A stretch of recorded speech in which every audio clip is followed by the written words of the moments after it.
Hello, everybody. I'm very pleased to be with you today for this International Day of Domestic Workers and for this webinar on domestic workers making decent work a reality beyond COVID-19.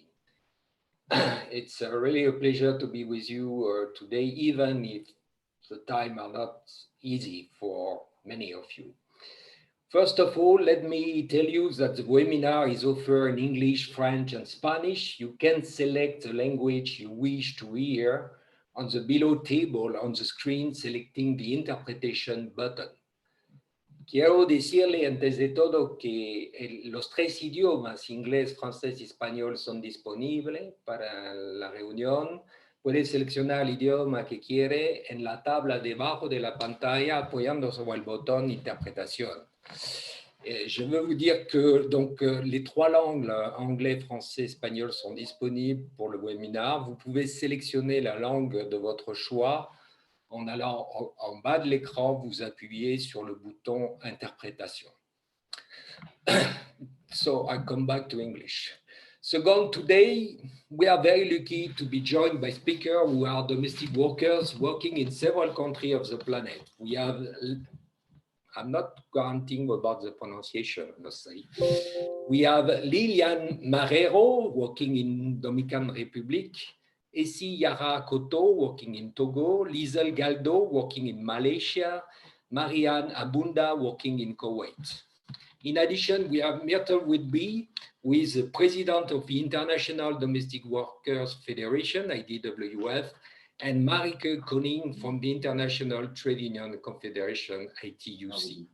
Most of us, most of you, are probably familiar with both of them who have been working on the ILO Convention 189 from the start and have made enormous contribution to its promotion and ratification so far. And last but not least, we have Lorenzo Gasparini from Domina, an association of employers in Italy. These are the speakers. Few words about why we decided to organize this webinar. Well, June 16, as you may already know, is the International Domestic Workers Day, a day on which we celebrate the adoption of the ILO Domestic Worker Convention, C-189 in 2011. Since 2011, the ILO has worked with government, social partner, and domestic worker organizations to promote C-189 and to make decent work a reality for domestic workers. Many improvements took or are taking place in several countries on the planet, but there is still a long way to go before arriving to the situation where domestic workers enjoy the right and protection described in C-189. The current pandemic has not only highlighted the very important contribution domestic workers make to household, it has also laid bare the vulnerability domestic workers have always faced. Lockdown measures have been particularly severe for many domestic workers whose working conditions were already critical before the virus spread. For this reason, this year we wanted to mark the anniversary of C-189 by drawing attention to the situation of domestic workers before, during, and after the COVID-19 pandemic and highlight the urgent need for their protection. We know we are not alone in thinking this is a priority. This year there have been seminars planned on this topic in Latin America, Nigeria, Senegal, Myanmar, and Qatar, to name the few we are aware of. It shows how effective domestic workers have been at making their voice heard, even in the midst of the pandemic. The objective of today's webinar is to listen to domestic workers to understand better the challenge they face and their needs and the kind of action they can take to overcome the current challenges. It will also contribute, we hope, to make visible the particular situations they are facing. We will start the session today with a few words from my colleague Claire about an estimation we made on how the pandemic has impacted domestic workers. After this short presentation, we will be hearing from our panelists how COVID-19 struck in the domestic workers' living condition, how the impact domestic worker affected the households that employ them, and what organizations have done to reduce the impact. We will also reflect together on how this pandemic can be of help in shedding a light on domestic worker issue and what concrete measures can be taken to improve their right, working condition, and global recognition, keeping in mind that the 10 years anniversary of C-189 will further open opportunity in this regard. Finally, we will have a short session for question and answer at the end. Considering the little time and the many participants, we are more than close to 300, we will have no time to share with the speaker all the questions we will receive. So please don't be frustrated if your question is not selected. Some words about logistics before beginning. Please keep your microphone mute and your video off in order to guarantee the connection stability.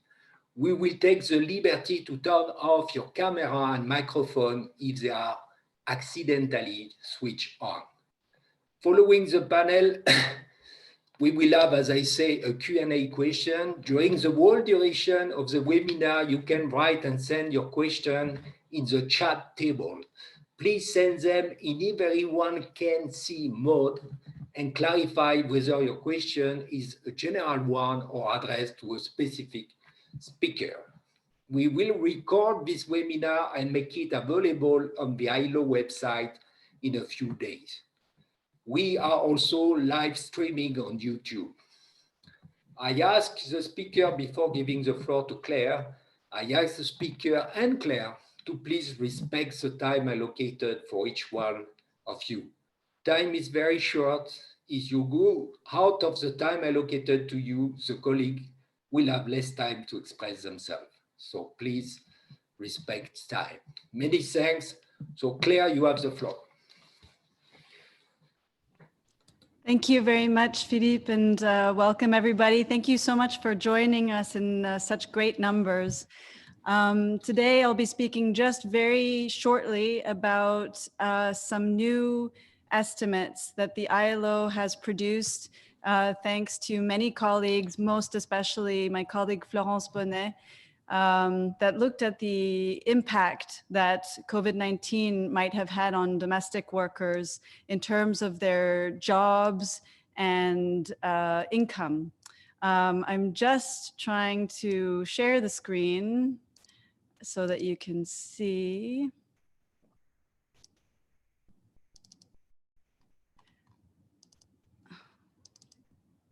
Great. So as you'll see, F-Sync. Okay. So we're here to talk about how to make decent work a reality beyond COVID-19. So that means today to meet all the needs of domestic workers and also in the future to address the needs of domestic workers that have already been there for many, many years, decades, centuries even. So at the beginning of this crisis, we heard that many domestic workers were suffering and started to look into some of the responses that governments were taking to respond to the crisis. Of course, governments around the world were struggling to address the pandemic, to prevent the transmission of the virus. And the first thing that we found is that and which we all know now, is that the main measures that were being taken were physical distancing, trying to keep the virus from spreading from one person to the next. Since March, we've reached around 7 million cases. In fact, this morning, I read that we reached 8 million cases of COVID-19. And so the lockdown measures have really varied also from country to country, from weak to full confinement. And of course, we all know that this has meant physical distancing, but also the closure of schools, orders to stay at home, and restrictions on internal and international mobility, to name just a few. Why are we talking about this? Because the lockdown measures have also had an important impact and implications for workers. So for many workers in general, the lockdown measures have meant working from home if you can, to take paid sick leave or paid vacation as a means of not working. And a lot of workers, if they couldn't work from home and could not take paid sick leave or paid vacation, were also accessing either regular or emergency unemployment insurance, or they had access to wage subsidies as a part of emergency measures that were being taken. The problem is that for domestic workers, many of these measures did not apply. The threat of the virus had implications for the lockdown measures and put domestic workers at risk of losing their jobs, because at least 75% of domestic workers are in informal employment, meaning that they're not registered to Social Security. They could not benefit from the unemployment measures that were taken for many workers. And so even those who are registered to Social Security, we also know are not always covered by unemployment insurance specifically.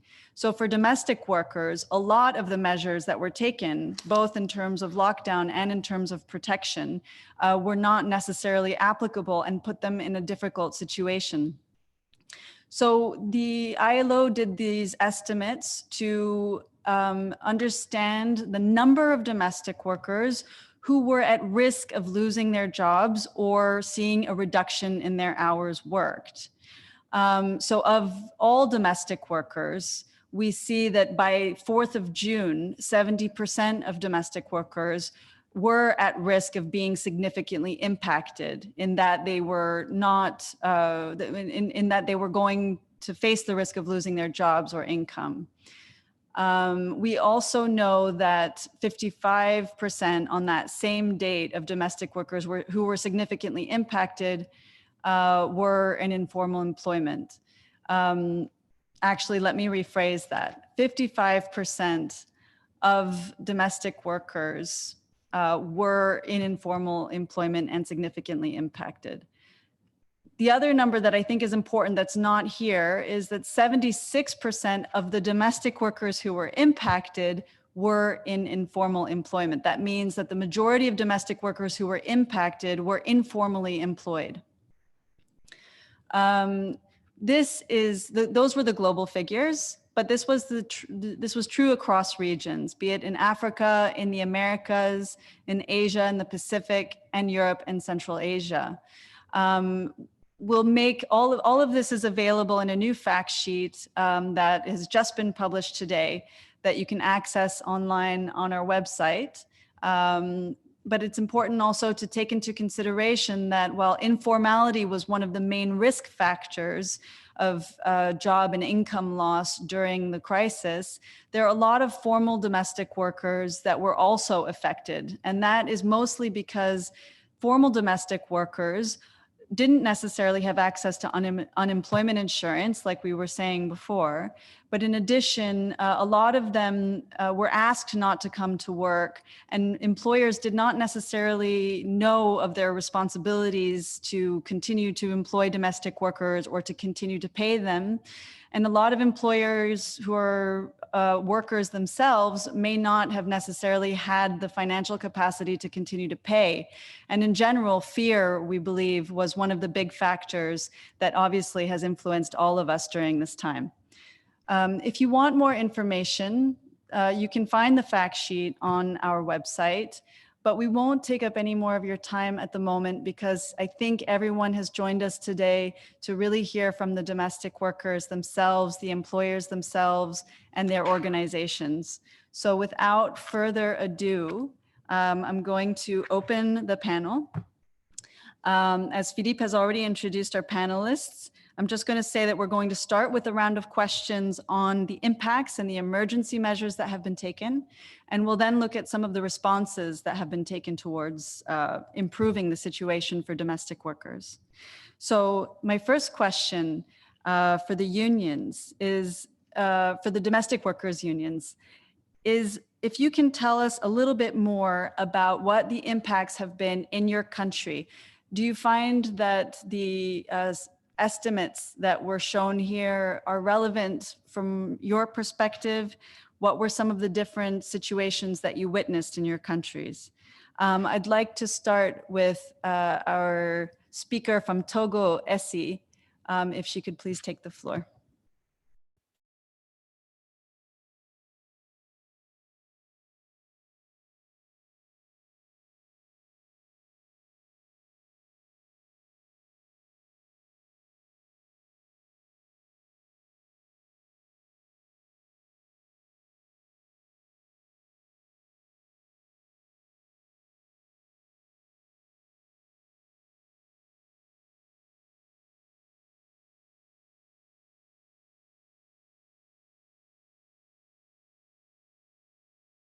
We seem to have lost Essie, so I'll give the floor instead to Lilian from the Dominican Republic. Please go ahead. ¿Me escuchan? ¿Me escuchan ahora?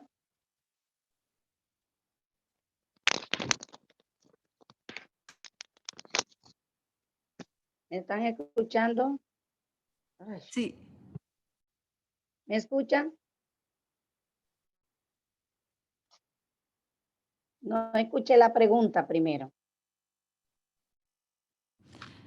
The question is, what has the impact of COVID-19 been on domestic workers in the Dominican Republic? Bueno, mi nombre es Lilian Marrero, soy trabajadora doméstica. El COVID-19 para nosotras acá en República Dominicana. La pregunta primero. ¿Me escuchan? The question. No estoy escuchando. Lilian, ¿Me we can escuchan? hear you. Please go ahead.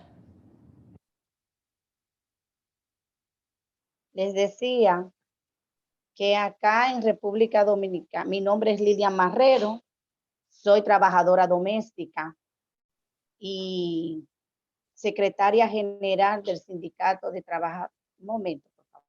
El idioma.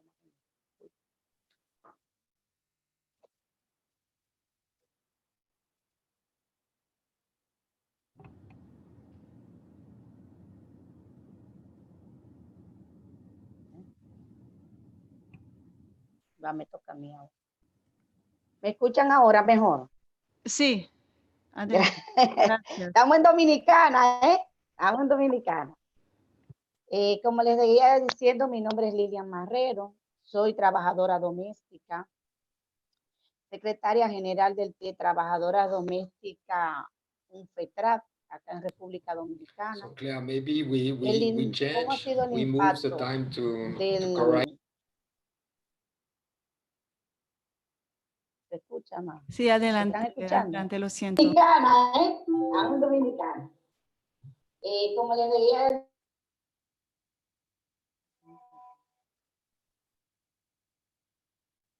¿me están escuchando? Sí, todavía sí. Bueno, como les seguía diciendo, soy secretaria general del Sindicato de Trabajadora Doméstica, un FETRAP. ¿Cómo ha sido el impacto acá en República Dominicana?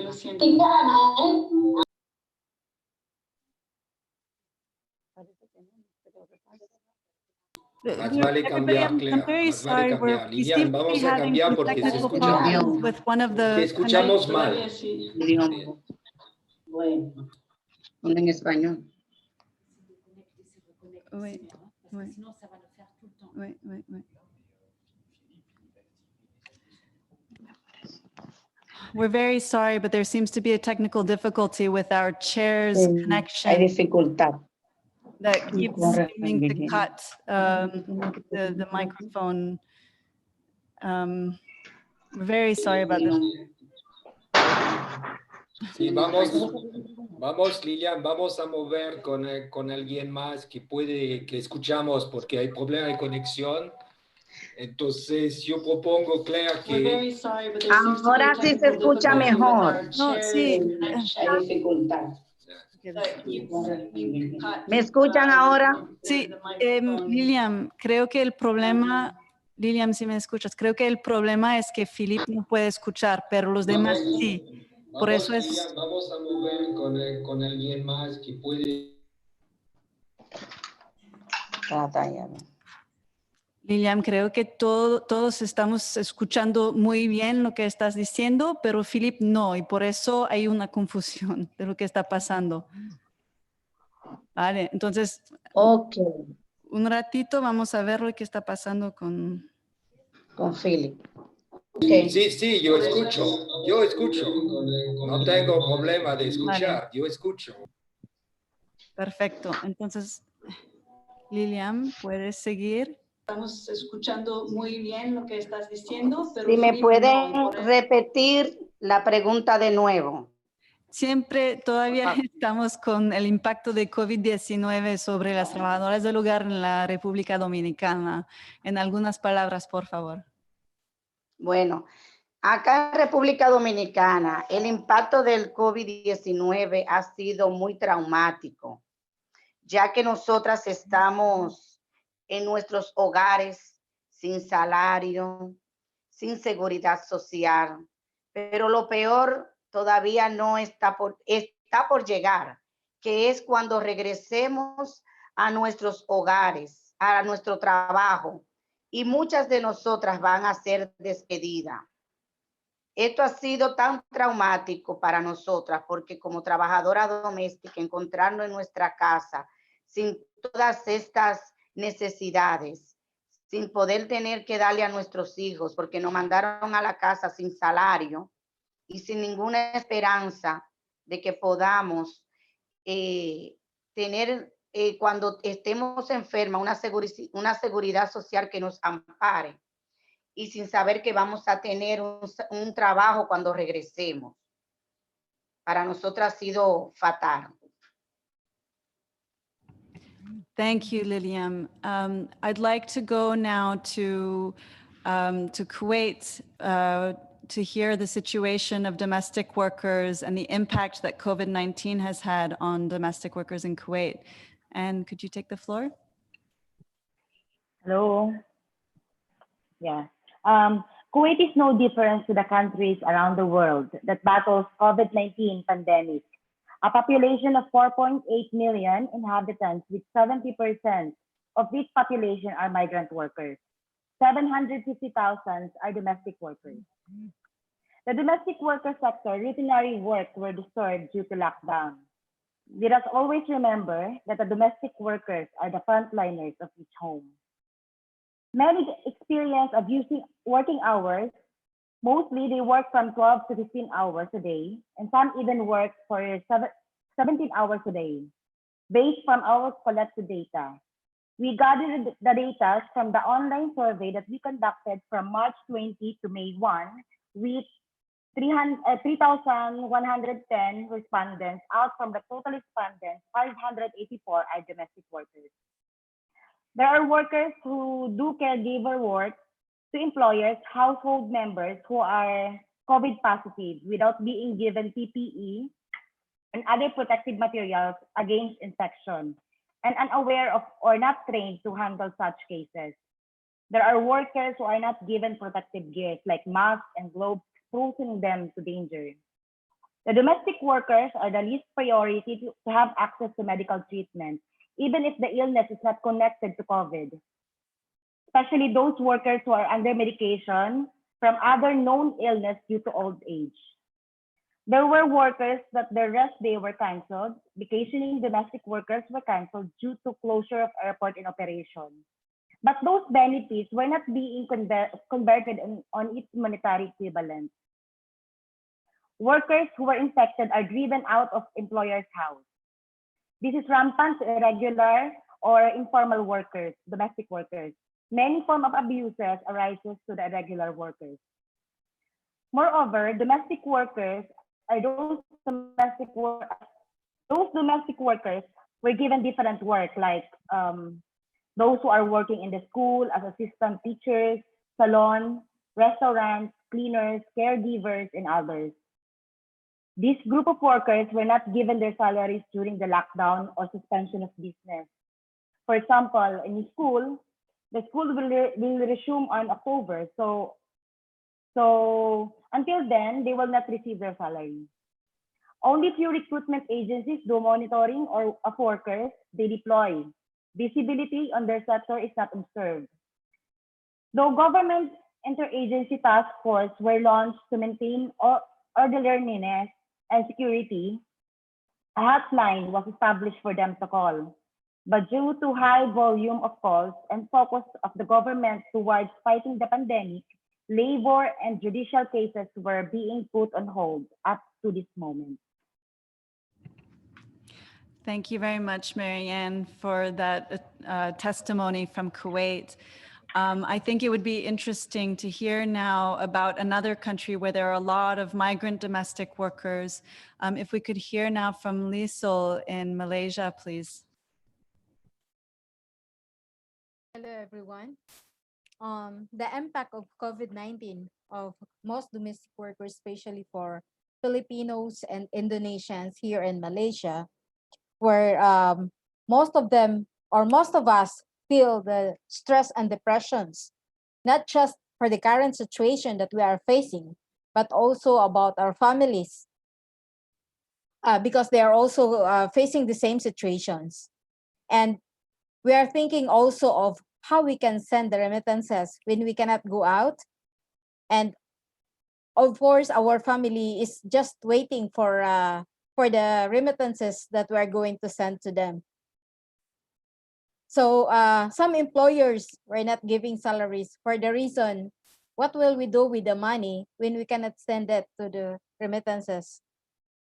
And like what Mary Ann said, domestic workers work long hours and with no sufficient food. Some domestic workers really don't have sufficient food. Before the lockdown, they can still manage it because during the day off, they can buy some food for themselves.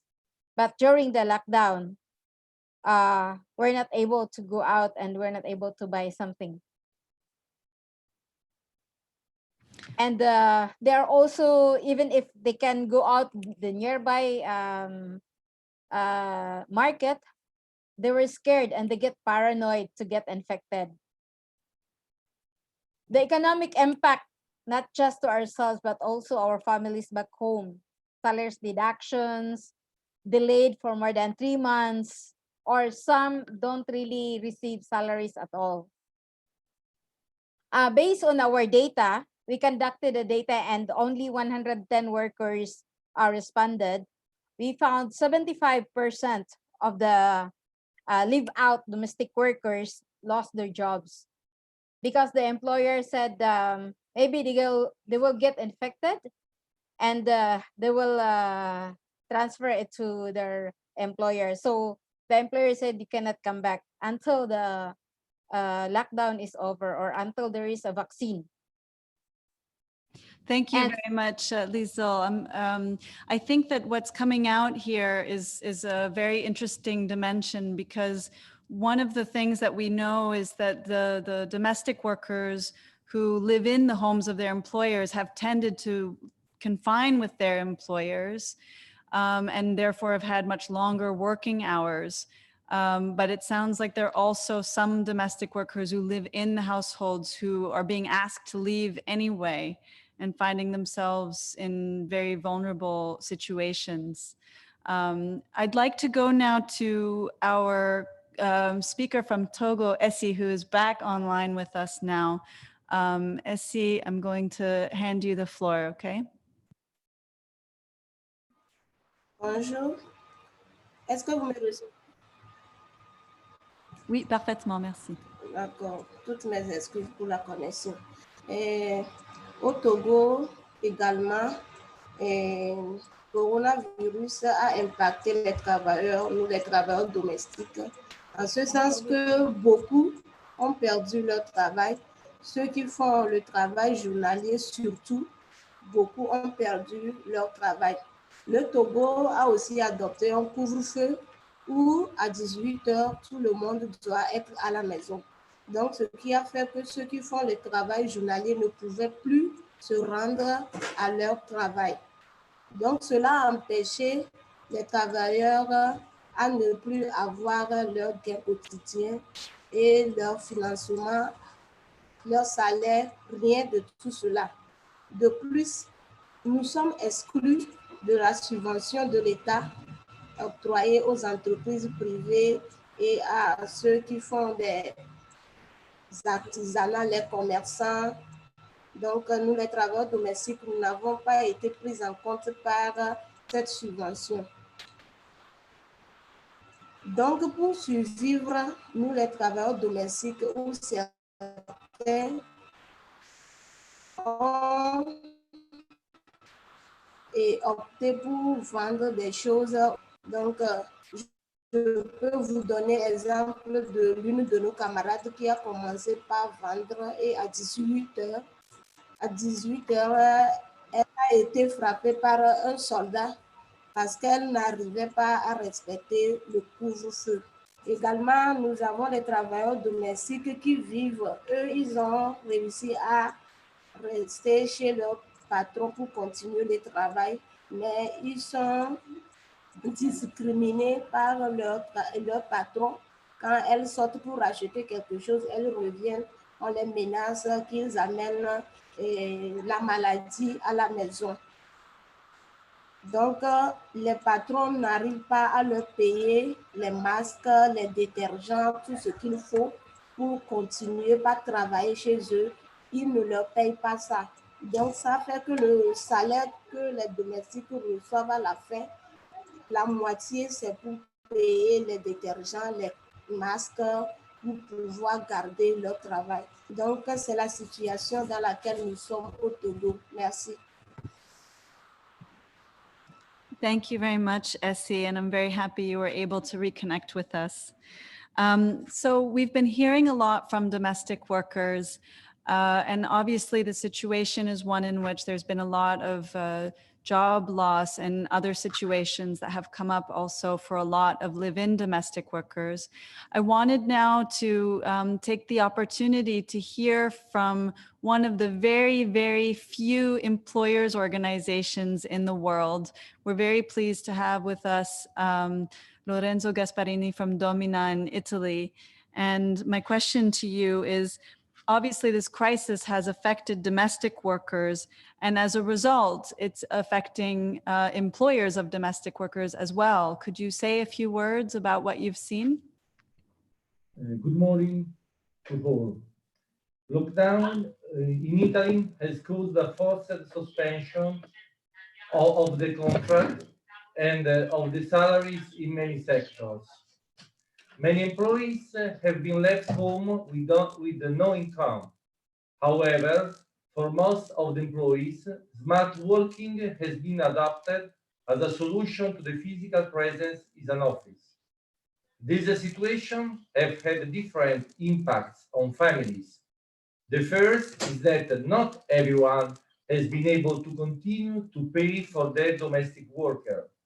The families cut down on the non-essential expenses, where in many cases the housemaid and babysitter falling. On the other hand, the fact that one could continue to work from home brought many families to no longer need an help in their houses. During lockdown, people were not allowed to move for business reasons without a certification. Therefore, families with an irregular employment relationship have suspended the job, or only a small percentage of domestic employment relationship have been legalized during the COVID period. Most of the families that had employed cohabitation workers without a residence permit decided not to fire them for the whole lockdown period. Therefore, once again, the lockdown and the pandemic COVID-19 shows that in Italy, family employers carry out a social safety net rule. Another effect of the COVID, when the pandemic broke out in Italy, has been that the immigrant worker returned to its own country before all borders were closed, especially on March and April. This event has left families in difficulty. Another effect during this period is that Italian women have returned to work in their houses to help their daughters with school and sport, to help their elderly, with the result of losing their jobs. Thanks. Thank you very much. I think this is an important dimension that many households have struggled with around the world is even if they want to continue to pay the domestic workers that they employ, that for many it has been difficult to do so. And I think the relationship and the work to maintain the relationship between the employers and domestic workers has been very challenging. Which I think is something we will hear about later. For now, I wanted to come and get an international perspective. Myrtle, you represent over 500,000 domestic workers worldwide. And we wanted to know a little bit more about how you see, some of the root causes of why domestic workers find themselves in these situations of vulnerability today. Good afternoon, it's Myrtle. Thank you for inviting me. Can you hear me? Yes, we can hear you. Thank you. Okay. Can you hear? Yes. Okay. Thank you for inviting me to this international webinar. I think that the IDWF is facing the biggest challenge since our launch in 2013. We are facing domestic workers that is losing their jobs, thousands of domestic workers. We are facing undocumented workers that has got no access to social security or funding. We are facing unemployment fund that is not reaching to domestic workers. And we are facing employers that is threatening domestic workers with no work, no pay. We are finding many of our domestic workers locked out of workplaces, sitting on the streets. We are finding domestic workers that have got nowhere to go because they can't go back to their countries. So at this moment, we are facing with how are we going to reach many of those workers? How are we going to let our government listen to the plight of the workers? We are looking at many ways, we will come to it later, but I think that the crisis is now.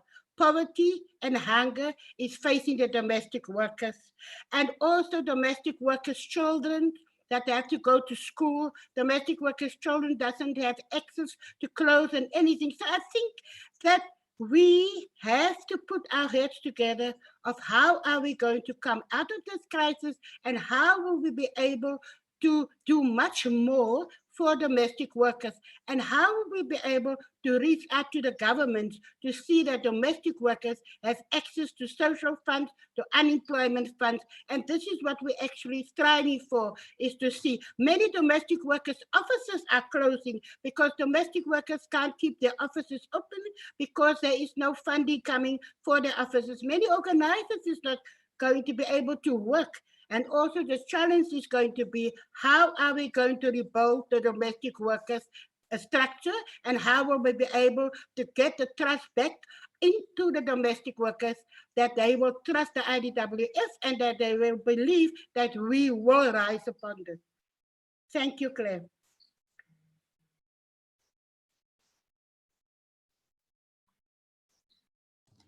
Thank you very much, Myrtle.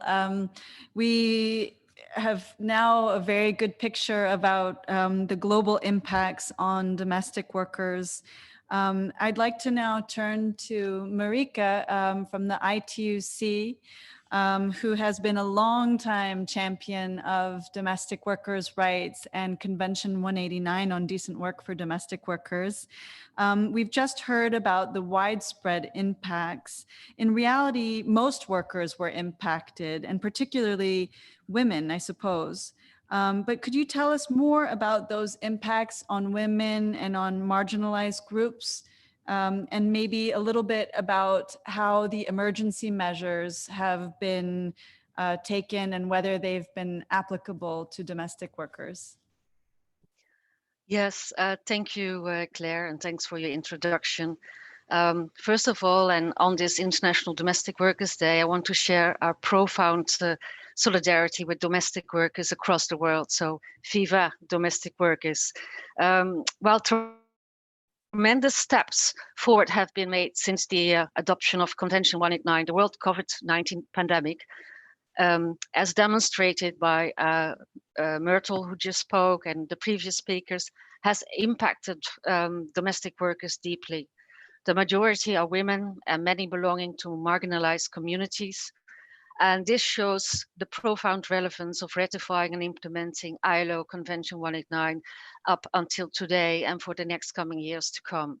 While the world COVID-19 pandemic has dropped countries around the world in a health and social and economic crisis, with devastating impacts on jobs and livelihoods on millions of workers and communities, it has disproportionate impacts on women and marginalized groups, and has exposed many gaps in our systems, including the lack of social protection and quality public health and care services.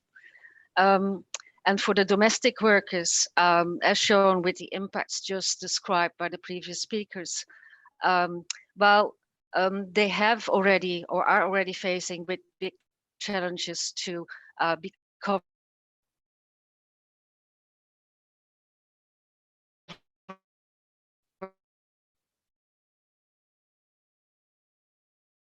in labor law protection. The response today of governments, in response to the current pandemic, is not differently. Domestic, we see on a wide scale across the world that domestic workers and migrant domestic workers are left out of relief or assistance plans and response packages of governments. So they have no compensation for income loss. And in the case of migrant domestic workers, we've seen horrific cases where where they were dumped on the streets and leaving them without any home to stay or income to buy food. So there's an urgent need to provide assistance, protection, and income security to domestic workers. Domestic workers are in the front lines, and so while frontline workers are in highly feminized sectors such as health and care services, domestic work, food, and so on, are working tirelessly to keep our societies going. So they are experiencing increased exposure to gender-based violence, health and care workers.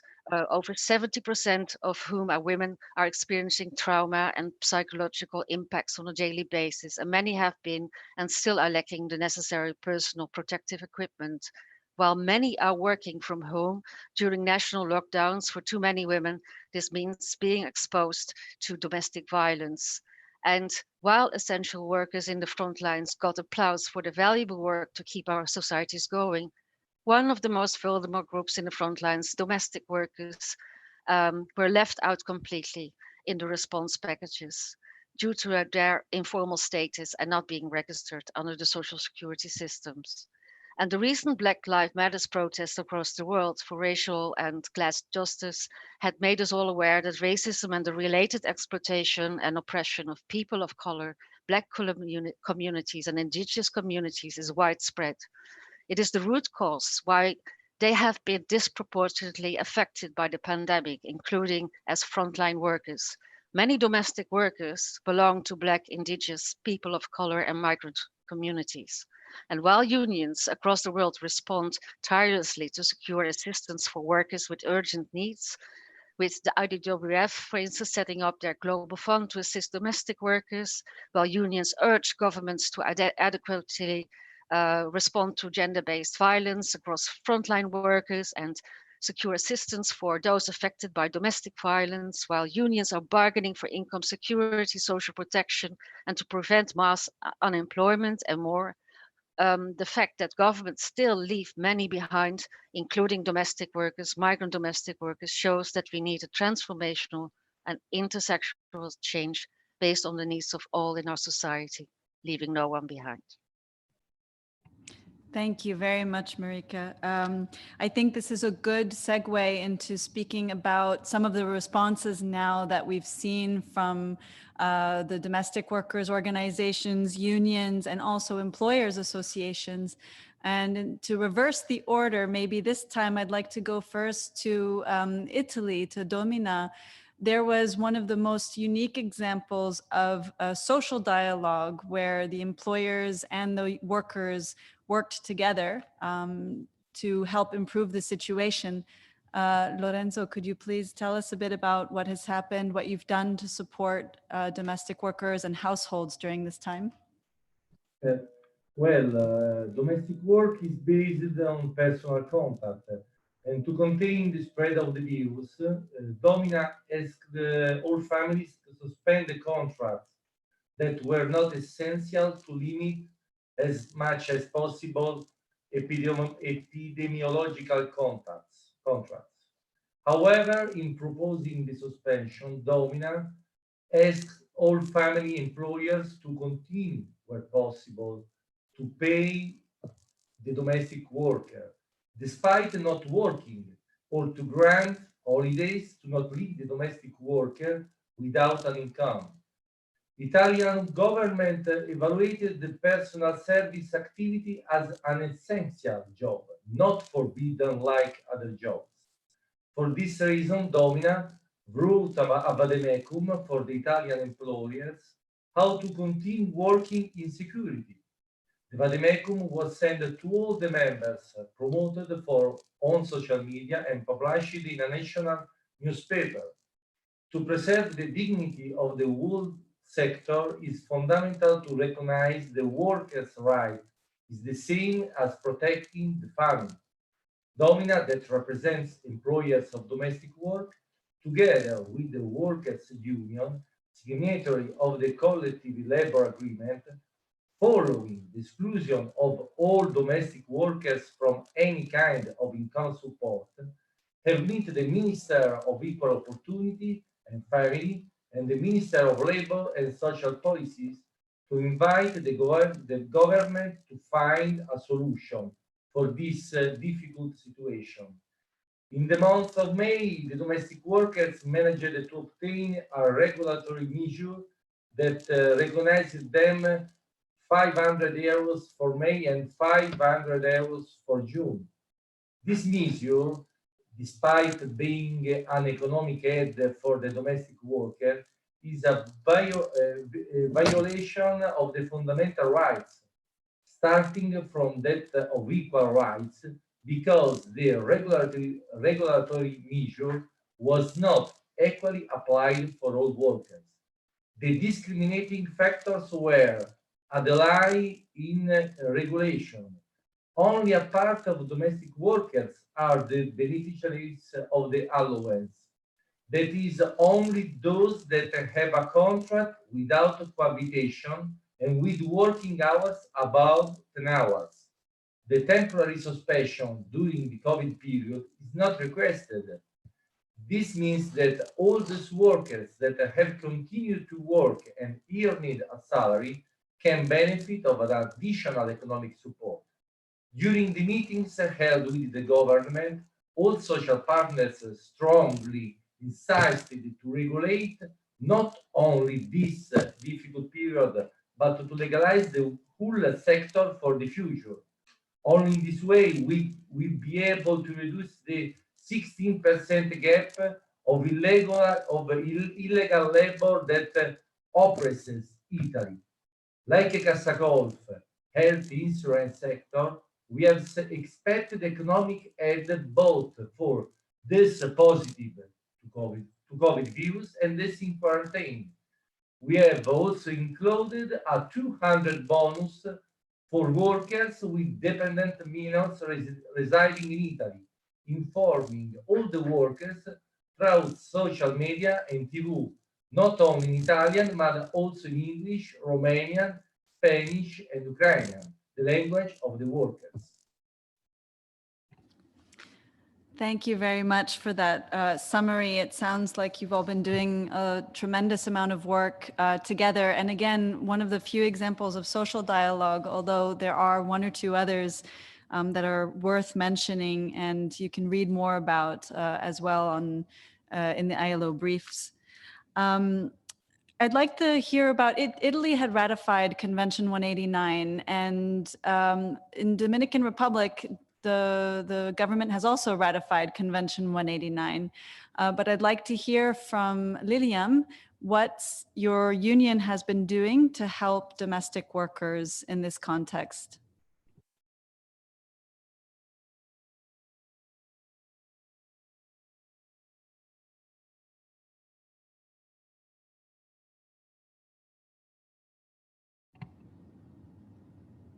¿Me están escuchando? Sí.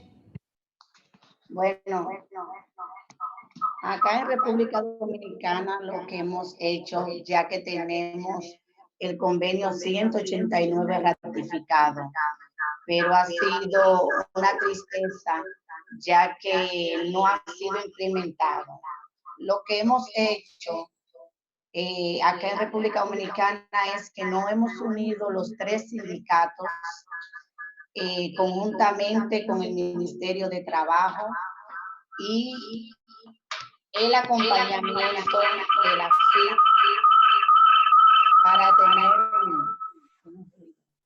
para tener algunas reuniones y encuentros.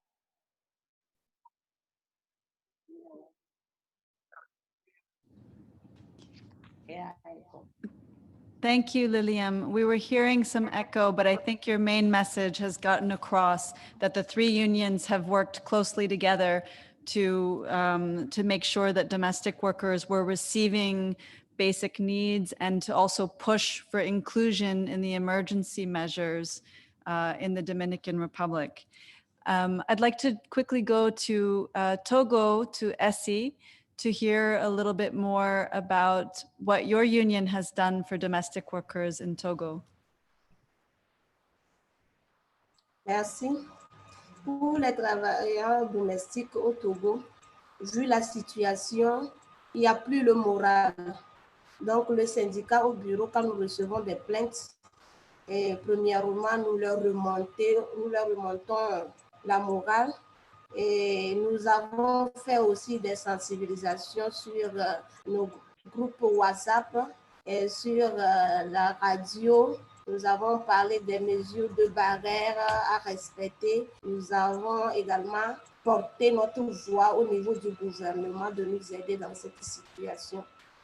Et ceux qui n'ont plus de revenus pour payer leur loyer, le syndicat a essayé de soutenir quelques-uns à payer leur loyer.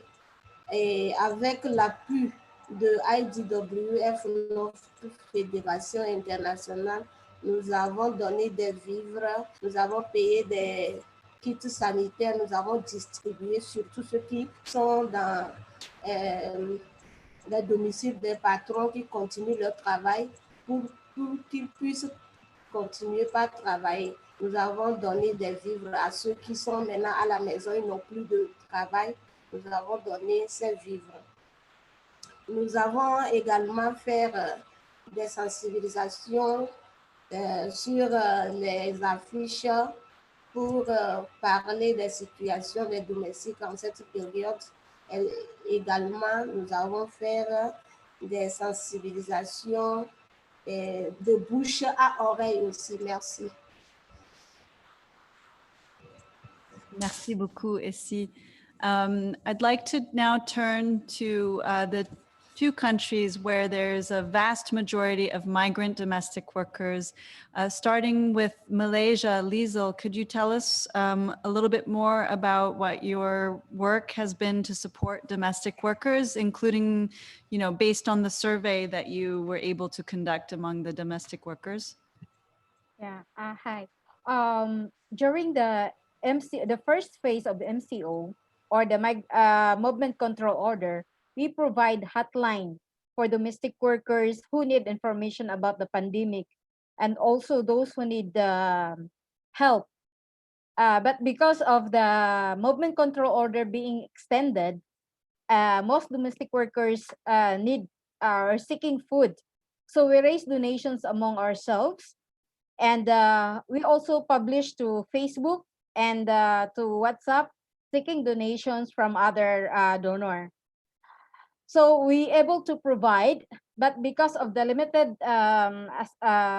financial, we are connected with or we are collaborating with local NGO like our Journey and the Tinaganita, and also the local labor union in Malaysia to help us to provide those for domestic workers who need food.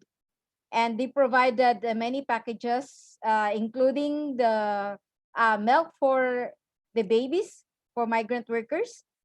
And also together with the Federation, the IDWF, we continue our organizing strategies through the online platform and provided specific provisions for food packages, personal health kits, and also the vitamin C.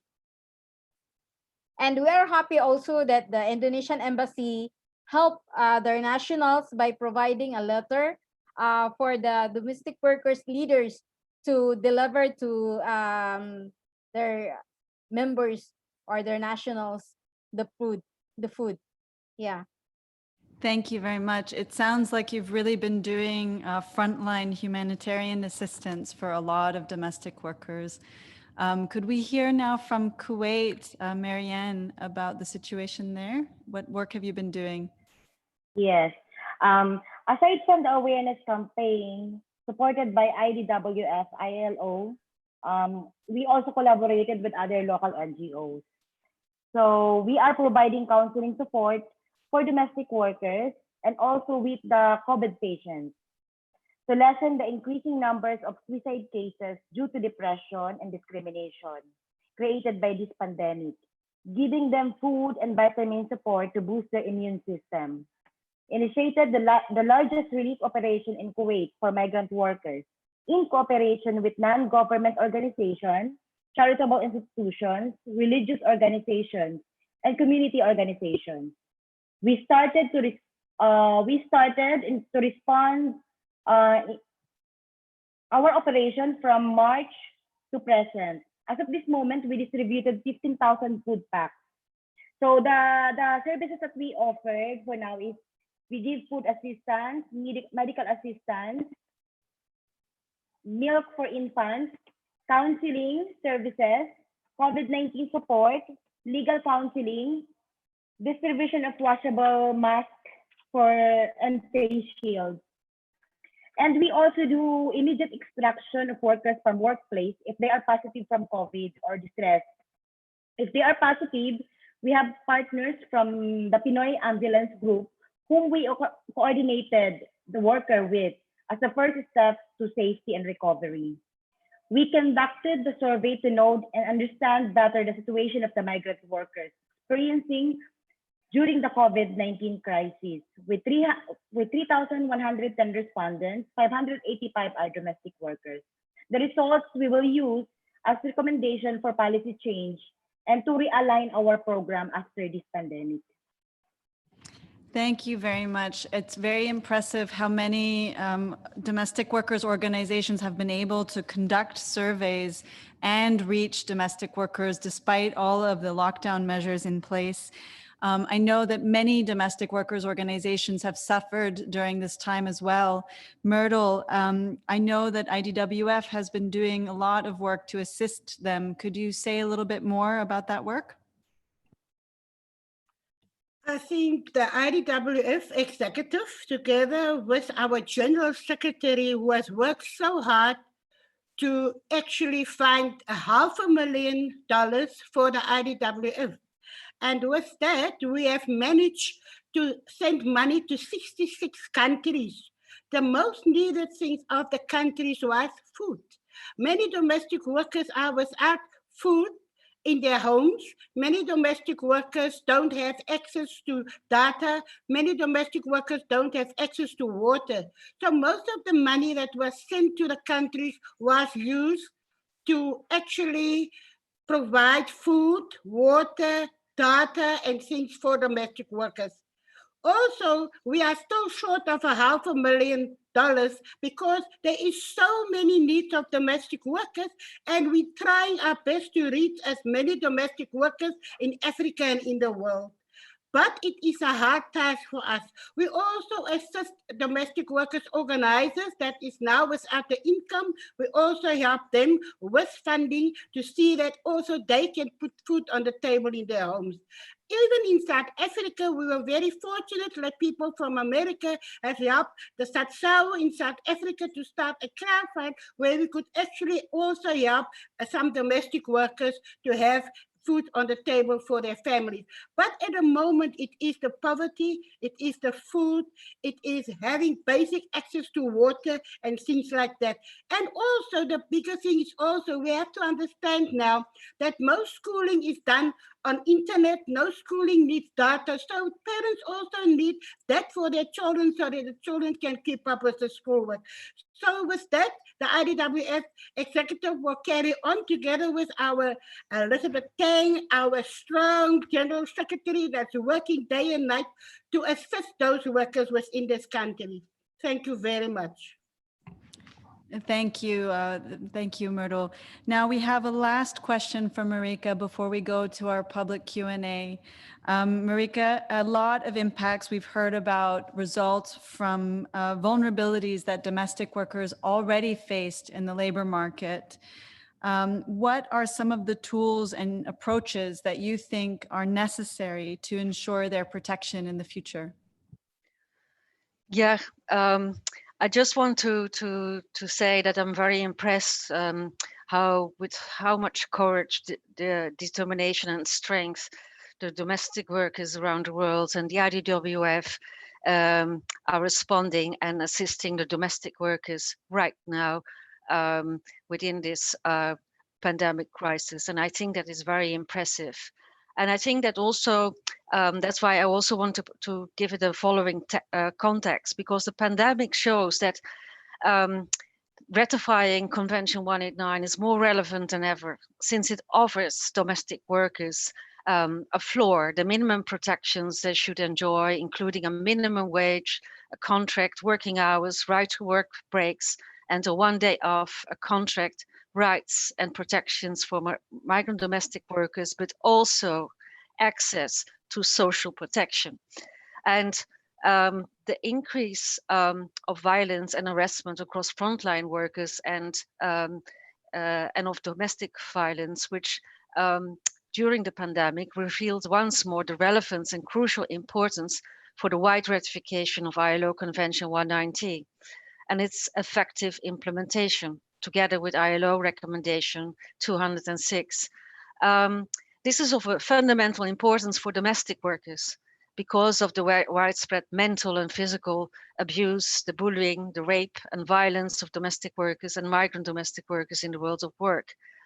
And being close to celebrate the first anniversary of the adoption of ILO Convention 190 and Recommendation 206 on the 21st of June, we see that change is possible. Uruguay has become the first country to ratify Convention 190, while more governments are close to do so soon. And this is happening in the midst of the pandemic. So change is possible.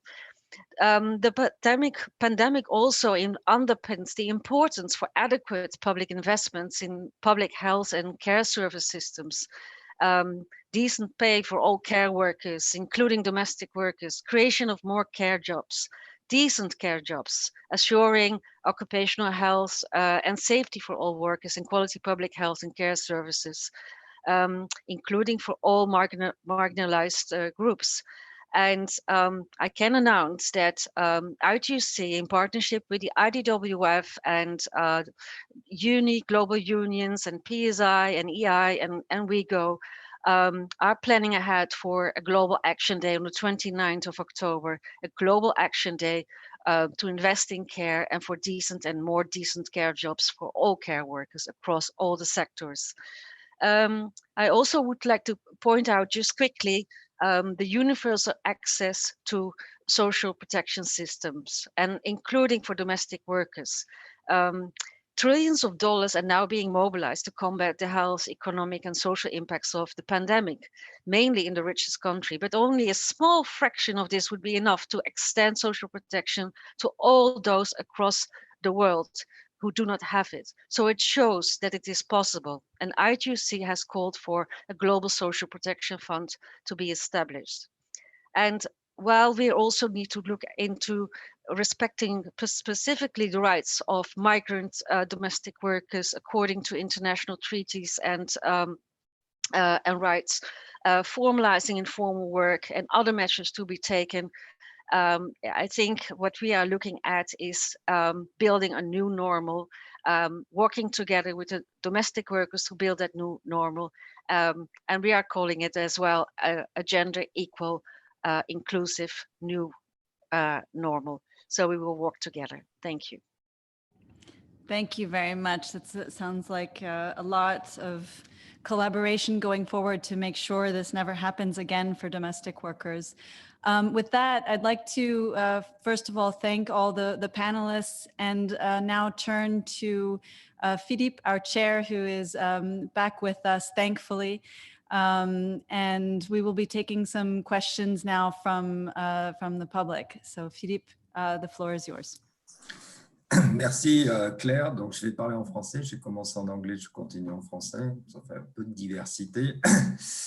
Donc d'abord je veux remercier tous les speakers pour ce qu'ils nous ont dit, les travailleuses domestiques, des témoignages qui sont à la fois impressionnants par l'impact qu'ils révèlent, mais aussi par la volonté, la capacité, le courage de se battre contre l'adversité et arriver à des solutions meilleures. Et donc, franchement, merci beaucoup et bravo.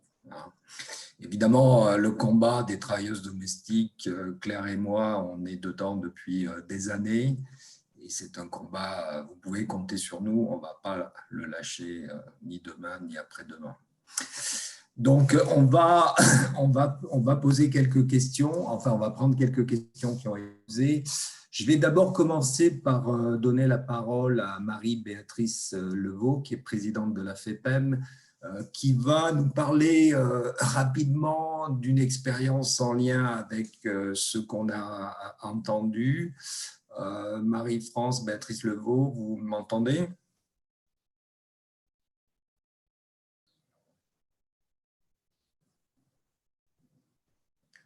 Je ne suis pas sûr qu'elle soit là. Non, je ne suis pas sûre non plus, je vérifie juste vite fait. D'accord, donc on va commencer par une autre question.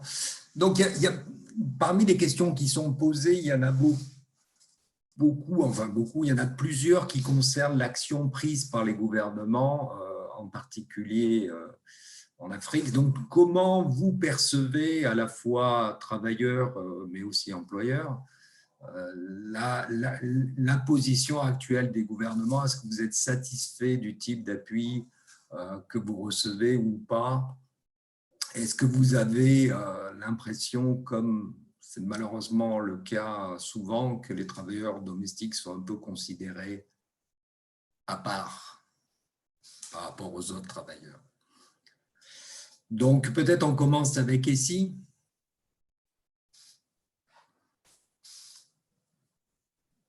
Essayez, vous êtes mute. On ne peut pas vous entendre. Voilà. Merci. C'est bon? Oui, c'est bon. C'est bon. D'accord. OK. La question, s'il vous plaît, je n'ai pas bien saisi.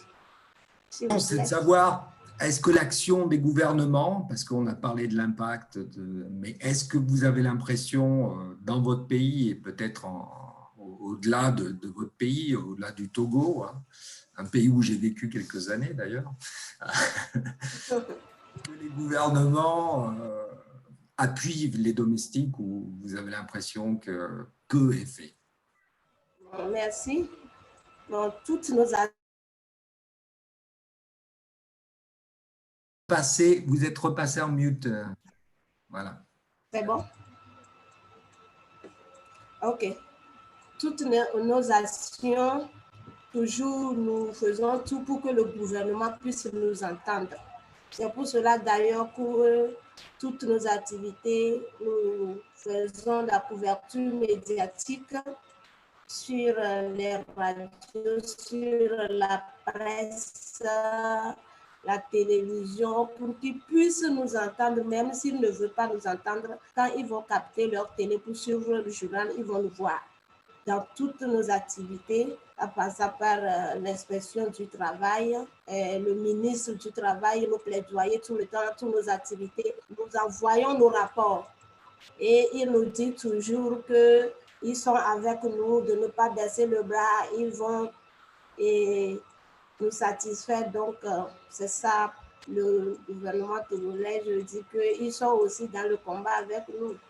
Donc, c'est ça. Mais nous continuons toujours. Merci. D'accord. Lorenzo, du côté des employeurs, Lorenzo, you listen to me? Comment en est-il? I hear you. All right.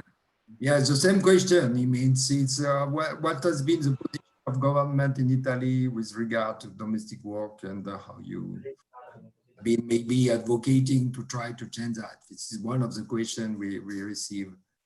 Thanks.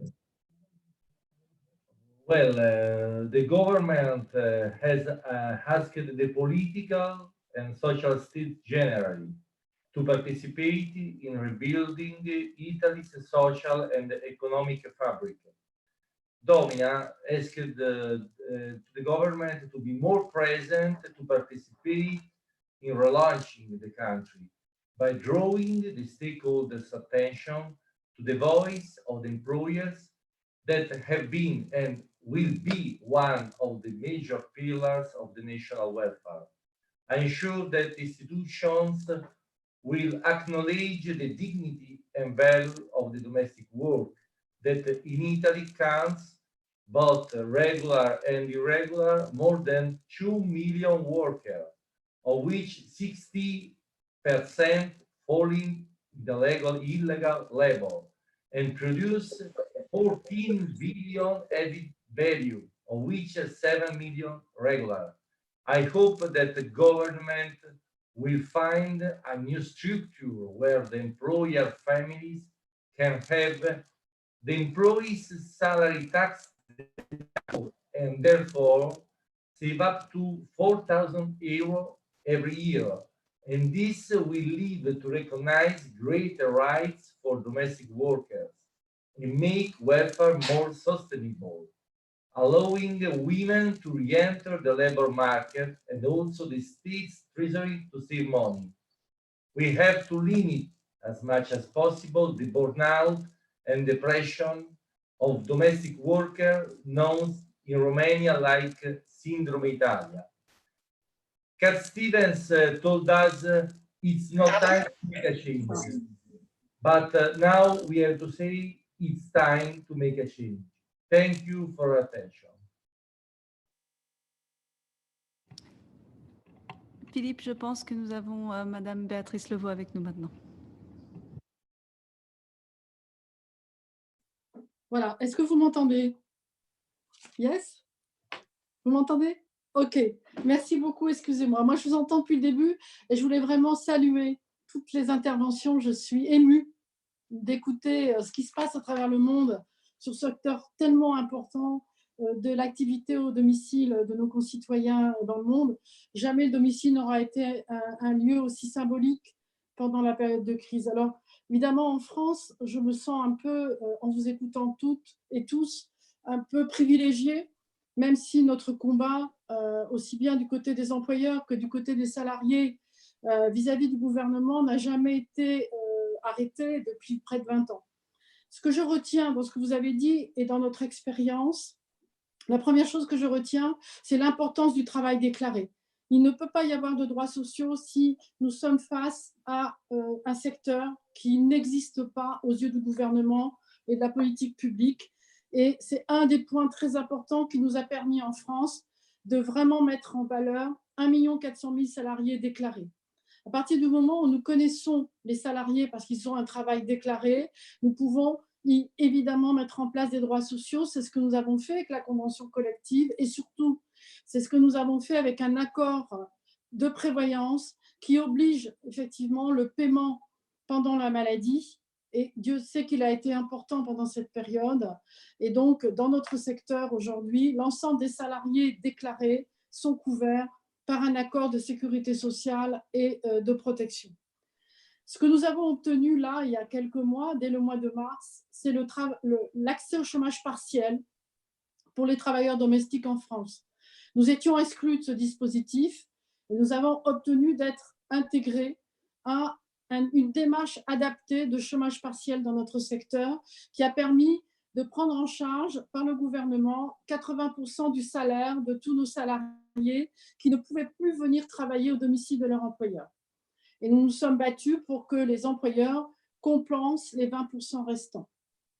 L'autre élément très important que nous avons obtenu, c'est l'accès aux masques sanitaires pour la protection des personnes qui ont continué à travailler auprès des personnes âgées à domicile. C'est près de 250 000 personnes qui ont travaillé pendant la période de crise et qui ont eu accès à des masques gratuits qui étaient distribués par les officines sur l'ensemble du territoire.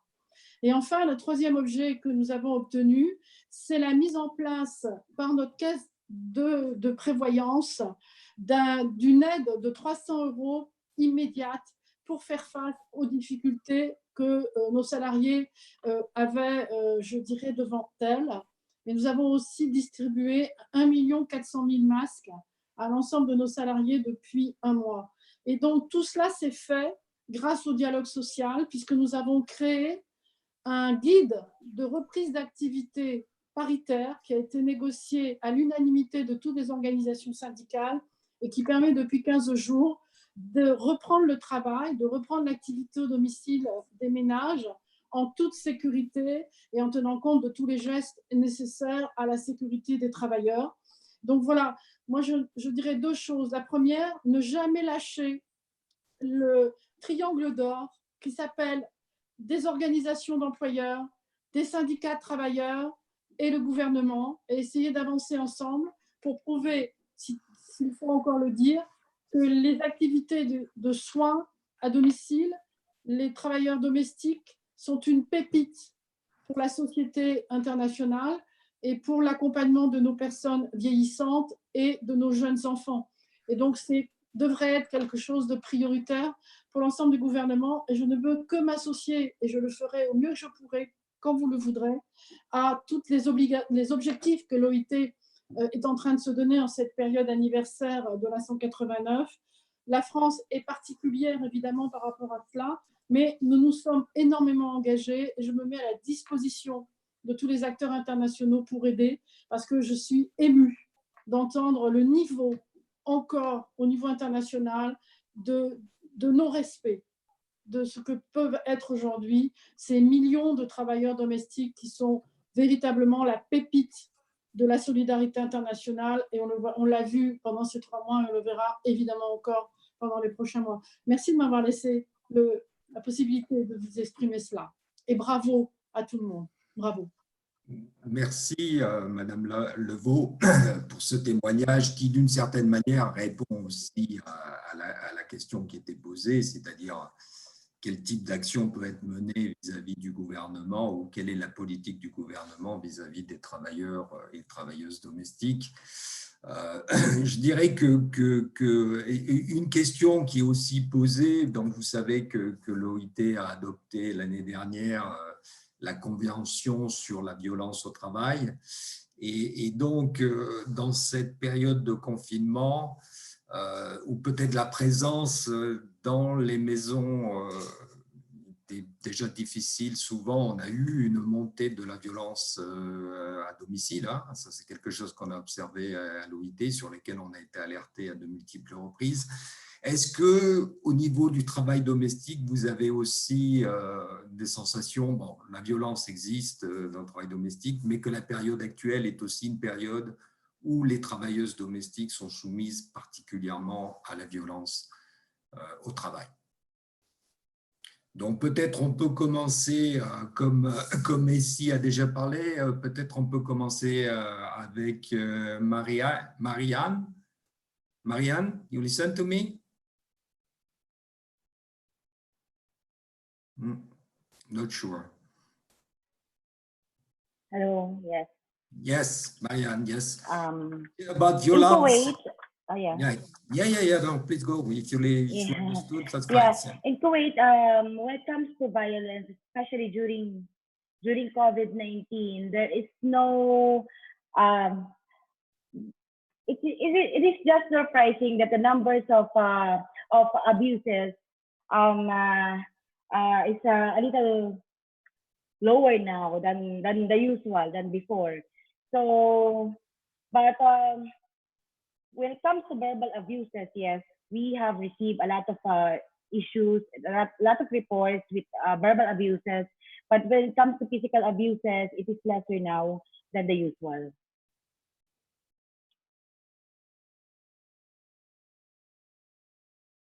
I cannot hear.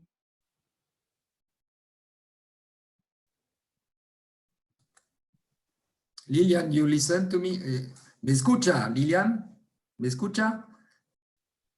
Si ha observado un problema particular de la violencia actual contra las domésticas. Bueno, ¿me escuchan ahora bien? Sí. Bueno, voy a retomar de la primera pregunta. ¿Qué ha hecho el gobierno acá en República Dominicana? Acá en República Dominicana el gobierno ha creado lo que es el programa Quédate en Casa, pero nosotras como trabajadoras domésticas prácticamente no nos nombraron. Tuvimos quejas de las trabajadoras domésticas llamadas diciendo que por qué como trabajadoras domésticas el gobierno no nos incluyó en el programa Quédate en Casa. Ahí retomamos el tema, las tres centrales sindicales, la ATH, Sintradome y un FETRAT, con el acompañamiento de FENAMUTRA, el Ministerio de Trabajo y la FIT. Estuvimos hablando con el Ministerio de Trabajo el por qué las trabajadoras domésticas no fuimos incluidas en el programa Quédate en Casa, ya que nosotras también somos trabajadoras y tenemos el convenio 189 que nos da la apertura para poder entrar al programa. Le dijimos que nosotras tenemos nombres, no somos la innombrable. Nosotras tenemos un nombre que somos trabajadoras domésticas y que necesitamos que el gobierno nos incluya en el programa. Con el acompañamiento del Ministerio de Trabajo y la FIT, estuvimos realizando reuniones virtuales y también hicimos comunicaciones para que fuera entregada al presidente. Así logramos que nosotras como trabajadoras domésticas pudiéramos ser incluidas en el programa. Es decir, que parte de esto, no todo es malo. ¿Por qué? Porque nosotros como trabajadoras domésticas ya somos visibles. Ya estamos exigiendo que el convenio 189 sea implementado, pero también esta pandemia ha hecho que en República Dominicana las trabajadoras domésticas puedan abrir los ojos y muchas de ellas están acudiendo.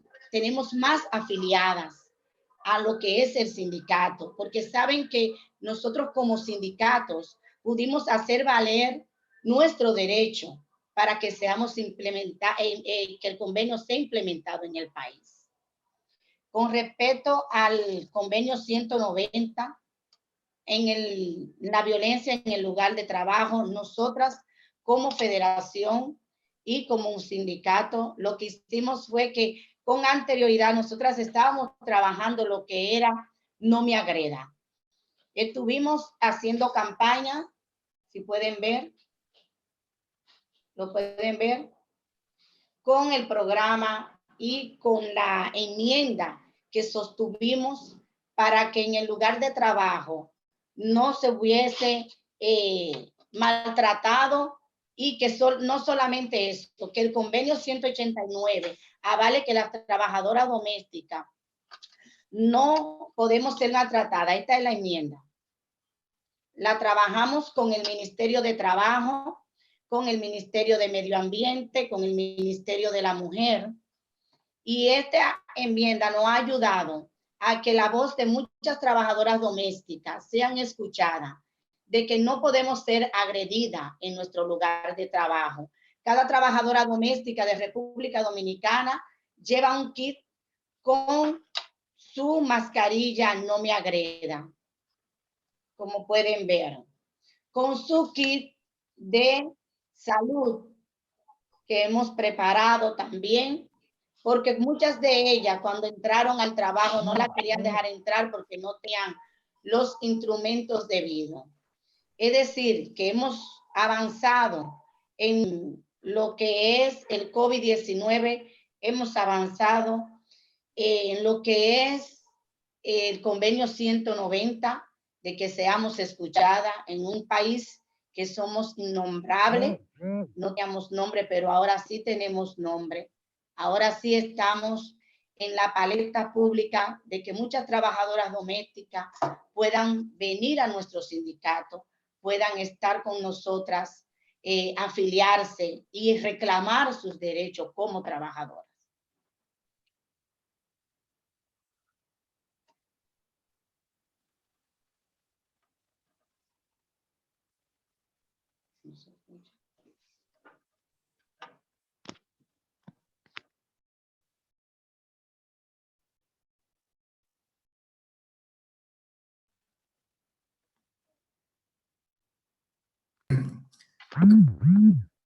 Regarding informality and the visibility of informality and informal economy workers has probably never been so high that it is today.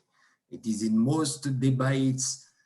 So I think probably the current dramatic circumstances of the COVID crisis also open opportunity, as Lilian was saying, to try to improve the situation of domestic workers further in the future. So my question, both Marike and Myrtle, is how you think we can transform the difficulty of today in opportunity for tomorrow to improve the situation of domestic workers.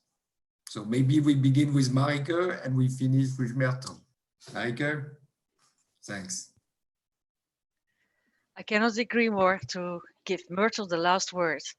As a leader of the International Domestic Workers Federation, the way forward, I've touched already upon many areas on how we will build the way forward, but just to be, point out some very concrete points up until next year when there's the 10th anniversary of the ILO Convention 189.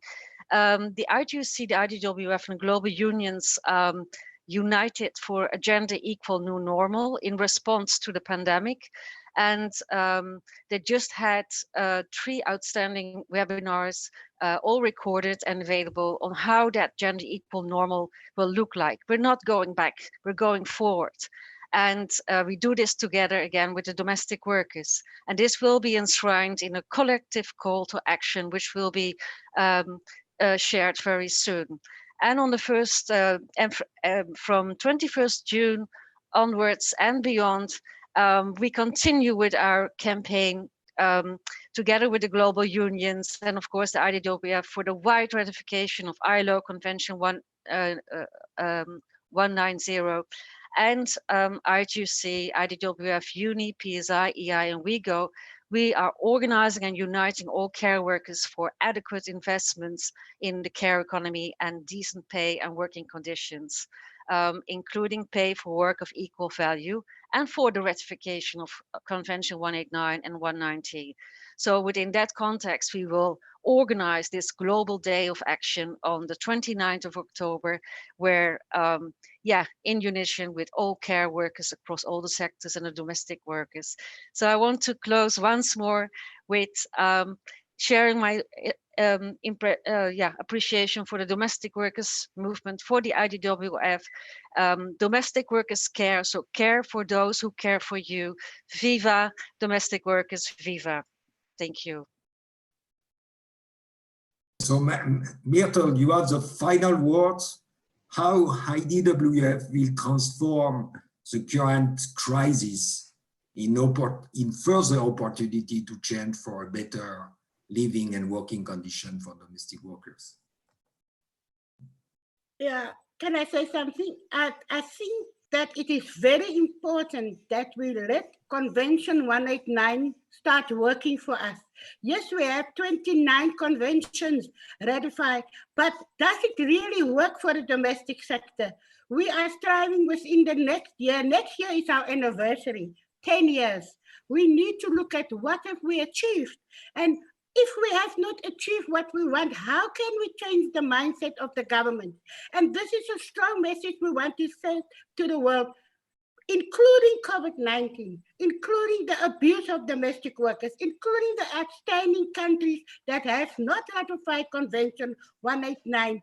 We are a force to be reckoned with. The IDWF are going to make sure that Convention 189 belongs to us, and that all the clauses in Convention 189 that say that we must be protected, that we must be free from violence, that we must have a decent wage, we want to ensure that that will work for us.